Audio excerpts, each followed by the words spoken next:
Bismillahirrahmanirrahim. Assalamualaikum warahmatullahi wabarakatuh. Alhamdulillahirabbil alamin.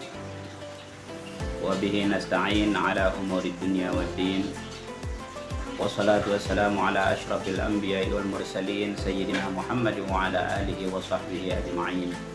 Allahumma aslih ummata Muhammadin sallallahu alaihi wasallam wa farrij an ummati Muhammadin sallallahu alaihi wasallam warham ummata Muhammadin sallallahu alaihi wasallam wanshur wahfaz wa ayyid nahdatal watani fil alamin bihaqqi Muhammadin sallallahu alaihi wasallam. Rabbi shrah li sadri wa yassir li amri wahlul 'uqdatam min lisani yafqahu qawli. Subhanaka la ilma lana illa ma 'allamtana innaka antal alimul hakim. Puji syukur kita panjatkan kehadirat Allah Subhanahu wa taala yang telah memberikan kita kesehatan, keafiatan, sehingga sampai saat sekarang ini kita masih berada di atas dunia yang fana ini dalam keadaan sehat walafiat.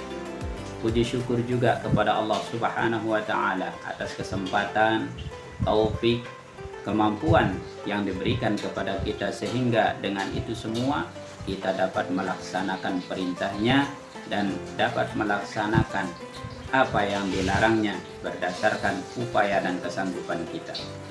Salawat dan salam semoga selalu tercurahkan kepada baginda Nabi besar Muhammad sallallahu alaihi wasallam yang telah menunjukkan kita jalan yang lurus, jalan yang benar, jalan yang diridhai oleh Allah Subhanahu wa taala.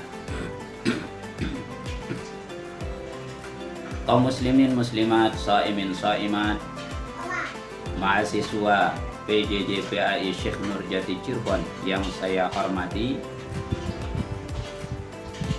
saat sekarang ini kita berada di bulan yang mulia, bulan yang penuh berkah, bulan yang penuh dengan ampunan dan kasih sayang Allah Subhanahu wa taala.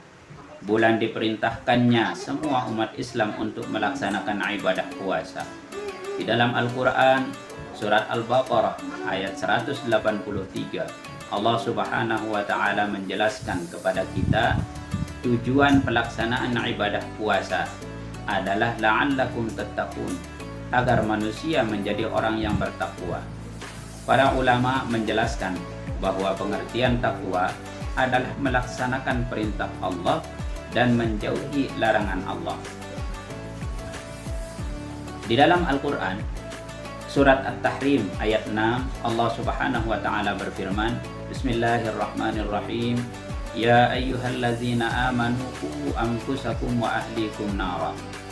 Yang artinya, wahai orang-orang yang beriman, jagalah dirimu dan keluargamu dari api neraka. Para ulama menjelaskan kepada kita bahwa cara untuk kita menghindarkan diri, untuk menyelamatkan diri dari siksa neraka adalah dengan cara mengerjakan perintah Allah dan menjauhi larangannya dalam upaya mendapatkan ridha dan sayang dari Allah Subhanahu wa taala. Karena dengan ketaatan yang kita kerjakan itulah yang akan mendatangkan ridha dan rahmat Allah Subhanahu wa taala kepada kita. Begitu juga halnya, kita harus berupaya untuk menjaga anak kita agar jangan sampai melakukan perbuatan yang menyebabkan Allah murka, sehingga dengan murkanya Allah mereka akan dimasukkan ke dalam neraka. Na'udzubillah summa na'udzubillah. Tentu untuk menjadikan anak kita orang yang bertakwa, orang yang mampu mengendalikan diri, tentu kita harus memberikan pendidikan dan pengajaran kepada mereka. Imam Al-Ghazali rahimahullah menyatakan bahwa upaya mendidik seorang anak adalah pekerjaan yang sangat urgent, yang betul-betul harus diperhatikan. Karena anak adalah amanah, maka mereka harus dijaga dengan sebaik-baiknya, dibentuk dengan akhlak yang baik, tentunya dengan pengajaran yang baik dari kita sebagai orang tua. Upaya pendekatan dalam pendidikan terhadap anak, sebagaimana yang dijelaskan oleh Imam Al-Ghazali, dapat ditempuh dengan dua cara. Pertama, menanamkan nilai-nilai luhur, nilai-nilai yang baik terhadap mereka, yaitu dengan cara memberikan contoh teladan yang baik kepada mereka. Ketika kita sebagai contoh buat anak-anak kita, maka tentu kita harus menghiasi diri dengan akhlak-akhlak yang baik sebagai akibat dari sifat takwa yang kita miliki, yang dihasilkan oleh perbuatan ibadah puasa yang kita kerjakan, yang diperintahkan oleh Allah Subhanahu wa Ta'ala. Cara yang kedua di dalam memberikan pendidikan kepada anak adalah dengan memberikan pembiasaan dalam hal kebaikan, membiasakan mereka untuk melakukan kebaikan. Dalam sebuah hadis, Nabi Muhammad SAW menjelaskan bahwa perintahlah atau suruhlah anakmu melaksanakan sholat ketika dia berusia 7 tahun, dan pukullah ia di saat berusia 10 tahun ketika tidak melaksanakan sholat. Kita tahu bahwa seseorang diwajibkan untuk melaksanakan ibadah ketika mereka sudah dewasa, atau yang kita kenal dengan istilah mereka sudah mencapai usia balik. Barulah di sana beban syariat dibebankan kepada mereka. Akan tetapi Rasulullah SAW mengajarkan kepada kita untuk memberikan pendidikan kepada anak-anak kita sejak dini, sebelum mereka diberikan beban kewajiban untuk melaksanakan perintah. Maka sebelum itu mereka harus dibiasakan, harus ditanamkan kesenangan dalam diri mereka terhadap ibadah ataupun terhadap segala macam kebaikan, sehingga pada saat dewasanya nanti kewajiban-kewajiban yang diwajibkan oleh Allah Subhanahu wa Ta'ala tidak dianggap sebagai beban. Justru itu akan dilaksanakan dengan hati yang penuh dengan kegembiraan dan kesenangan, dan dengan mengharap ridha semata-mata dari Allah Subhanahu wa Ta'ala. Begitu juga halnya dengan puasa. Kita harus melatih, membiasakan anak-anak kita untuk melaksanakannya walaupun mereka belum mencapai usia balik.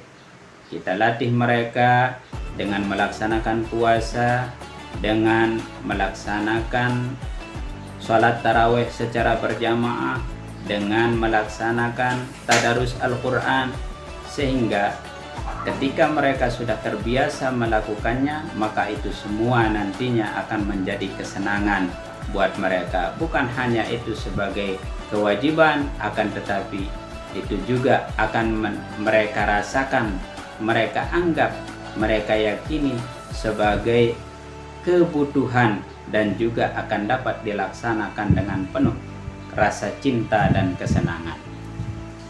Ma'asyiral muslimin, shaimin, shaimat, mahasiswa PJJ-PAI Syekh Nur Jati Cirebon yang berbahagia. Ada banyak manfaat pendidikan yang akan diperoleh oleh anak-anak kita lewat pelaksanaan puasa yang kita ajarkan kepada mereka. Antara lain, pertama akan melatih ataupun akan memberikan pendidikan berupa akhlakul karimah.